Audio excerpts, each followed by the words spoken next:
Good morning student. आज हम आपको यूनिट रासायनिक बलगतिकी में अभिक्रिया की कोटि ज्ञात करने का तरीका या विधि बताते हैं। देखिए, ये है आपकी समाकलित वेग समीकरण या इंटीग्रेटेड रेट रिएक्शन, जो कैसे निकाला जाता है। तो उसके लिए इंटीग्रेशन का आप वीडियो देख लीजिएगा, क्योंकि यहाँ पे इंटीग्रेशन समझाना मेरे लिए पॉसिबल नहीं है, वरना मैं अपने उससे भटक जाऊँगी जो मुझे पढ़ाना है। तो मैं आपको सिर्फ समझाती जा रही हूँ। जिनको इंटीग्रेशन आता है वो इजीली समझ जाएंगे, जब नहीं आता है वो वीडियो देख लीजिएगा इंटीग्रेशन का।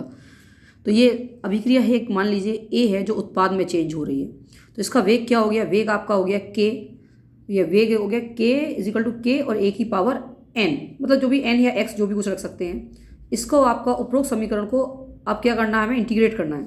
ये इंटीग्रेटेड है, इसको कैसे आप निकालते हैं ये आपको कैसे करना है। देखिए अब इसको क्या करना है आपका, मान लीजिए कोई प्रथम कोटि द्वितीय कोटि कैसे ऑर्डर की रिएक्शन है उनको देखते हैं। तो आपके लिए हमें क्या क्या करना है व्यंजक प्राप्त करने के लिए। प्रथम कोटि की अभिक्रियाओं को इंटीग्रेट वेग समीकरण के रूप में कैसे बदलते हैं। तो ये है आपका, ये ए है is equal to A naught initial, मतलब ई की पावर माइनस के टी। ये ई कोफिशिएंट होता है, माइनस के टी गया। जब इसको हम करते हैं तो ये आपका आ जाता है के इधर आ जाता है 2.303, जो कि कोफिशिएंट हटता है तो ये आता है 2.303। ये आपका देखिए नीचे चला गया, ये वाला इधर नीचे आ गया ये। और अगर हमने इसको के लिए लिया, जब हम के इधर ले रहे हैं तो ये आपका इस तरह से आता है, ए नॉट ऊपर आ जाता है और ये इसके नीचे आ जाता है। बात को समझिएगा, K is equal to 2.303 T log 10 A naught A. ये आपका मैथमेटिकल तरीके हैं निकालने के। और जब हमने के निकाला तो ये ए नॉट क्या है, ये इनिशियल है, सांद्रता इनिशियल जो कि ए मान लेते हैं हम। और मान लीजिए कुछ समय बाद जो ए में से एक्स जो है वो प्रोडक्ट में बदल गया। ये आपका जो अभिकारक है यानी रिएक्टेंट है, उसकी ए नॉट जो है इनिशियल सांद्रता है, वो अब कुछ समय बाद किसमें बदल गया, एक्स उसमें से निकल गया और एक्स अमाउंट का प्रोडक्ट बन गया। तो टी समय बाद यानी टी समय बाद जो अब ए रह गया ये वाली, इसकी सांद्रता क्या हो गई, ए माइनस एक्स। ठीक है, तो ये आपने लिख दिया के is equal 2.303 T log a naught upon A not, मतलब इनिशियल जो उसकी सांद्रता थी और टी समय बाद वो ए हो गया। तो ये निकल के आया इस तरह से। ऐसे द्वितीय कोटि के लिए जब हम करते हैं इंटीग्रेशन करते हैं, तो इंटीग्रेशन के बाद के जो निकल के आता है, के समझिएगा क्या निकल के आता है। के क्या है आपका, ये आपका क्या स्थिरांक, वेग स्थिरांक, रेट कोफिशिएंट। ये निकल के आता है फर्स्ट ऑर्डर के लिए 2.303 T log a naught upon a, जिसको ए नॉट को हम ए मान लेते हैं, यानी इनिशियल जो है उसकी सांद्रता ए है और ए टी समय बाद इसकी ए माइनस एक्स हो गई। द्वितीय ऑर्डर के लिए यानी सेकंड ऑर्डर के लिए के क्या होता है 1 अपॉन टी एक्स यानी जो प्रोडक्ट बना टी समय में एक्स, ए यानी इनिशियल स्टेज रिएक्टेंट की ए माइनस एक्स। बात को ध्यान से समझिएगा, याद कर लीजिएगा, K is equal to 1 upon T X A minus X. अर्थात हम कह सकते हैं कि जो आपका वेग नियम, वेग स्थिरांक एवं अभिक्रिया की कोटि को नियम अनुसार हम ज्ञात कर सकते हैं। तो वो नियम आपके दे रखे हैं कि इसके लिए विभिन्न समय अंतराल पर अभिक्रिया मिश्रण की समान मात्रा ज्ञात करके उसकी किसी उचित अभिकारक के साथ अभिक्रिया करके अभिकारकों अथवा उत्पादों का सांद्रण समय के फलन के रूप में ज्ञात किया जा सकता है।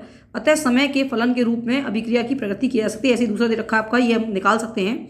ठीक है, पढ़ लीजिएगा आप अपनी बुक में। हम एक उदाहरण लेके चल रहे हैं, वो आपके लिए ज़्यादा बेनिफिशियल रहेगा। जैसे है ये CCl4 यानी कार्बन टेट्राक्लोराइड है।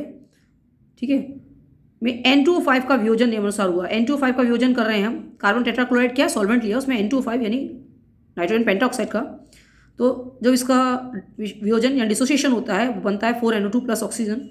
इसमें हमें एक प्रयोग जो किया उसमें देखिए इस तरह से हुआ कि जब समय 0 था तो आपका समय, ठीक है, इसका देखिए ये आयतन दे रखा है, ये इस तरह से आयतन दे रखा है। तो एक प्रयोग में निकलने वाली ऑक्सीजन के आयतन का मापन करके अभिक्रिया की प्रगति ज्ञात करने का तरीका दे रखा है। मापन किया है, उसके समय दे रखा है।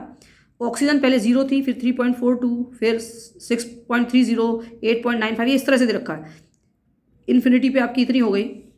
तो इस अभिक्रिया के लिए वेग नियम या वेग स्थिरांक एवं अभिक्रिया की कोटि ज्ञात की जाए, कैसे करते हैं। देखिए इसको मान लीजिए है आपकी दे रखा है हल।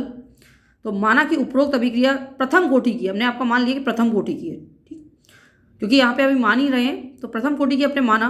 अब देखिएगा इससे हमें कैसे पता निकलेगा कि हमने जो मानी है कोटि प्रथम की है द्वितीय की है। तो प्रथम कोटि के लिए हमने जो वेग स्थिरांक वो उसका कोफिशिएंट था, उसके लिए लगाया 2.303 T A upon A minus x. तो इसके लिए हमने आपका देखा यहाँ ले लिया, इसको देखिएगा, इसमें आपका दे रखा है कि टी इन्फिनिटी जब है, टी इन्फिनिटी है तो आपका वी इन्फिनिटी क्या है, आयतन, ऑक्सीजन का आयतन प्रोपोर्शनल किसका हो जाएगा, ए। भाई इनफाइनाइट समय में जो ऑक्सीजन बन गया वो पहले क्या रहा होगा, ए रहा होगा, ये रहा होगा, इसी से तो ऑक्सीजन बना है।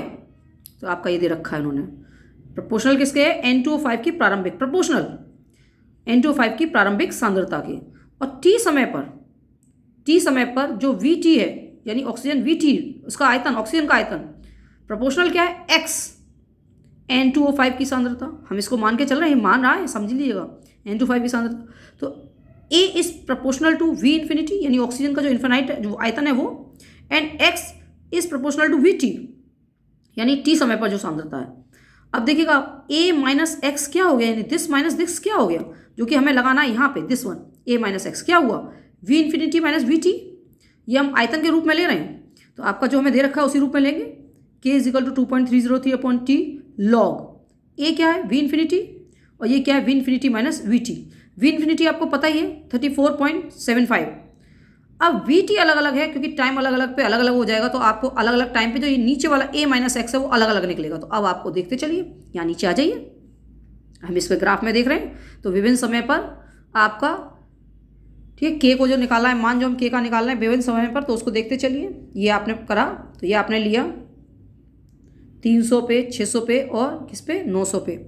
तो ये आपका आ रहा है 3.42 जब था, तो इसको माइनस करेंगे तो आपका ये निकल के आया, K निकाल रहे हैं, देखिए K, ये आपने K निकाला, क्या निकला है K 3.45 minus rest to power minus 4, इसमें निकला है 3.33 rest to power minus 10 rest to power minus 4, ऐसे 3.31 इंटू 10 टू पावर माइनस 4। चूंकि विभिन्न समय अंतराल पर K की परिकल्पना का मान लगभग समान आ रहा है, भाई हम कैसे मानेंगे, हमने ये K निकाला, हमने फर्स्ट ऑर्डर का निकाला, और फॉर्चुनेटली हमें पता चला कि K क्या है, कांस्टेंट आ रहा है, अलग अलग समय पे K कांस्टेंट आ रहा है, यानी ये अभिक्रिया क्या है, प्रथम कोटि की। अगर K कांस्टेंट नहीं आ रहा होता तो हम दूसरी कोटि को करते, आजमाते। अब आ जाइए, अब इधर देखिए, इस अभिक्रिया के लिए वेग नियम का अगर हम लगा देते हैं, यानी प्रथम कोटि है तो क्या हो जाएगा, K N2O5 पावर क्या रहेगी 1। तो आपका वही है कि परिकल्पना मानों की औसत द्वारा वेग स्थिरांक का मान की जो गणना करेंगे, K आपका ये करा, ये बटे अपना समय लगा दिया, ये लग दिया नीचे, तो ये आपका निकल के आ गया, ठीक है, ये आपका आंसर आ गया।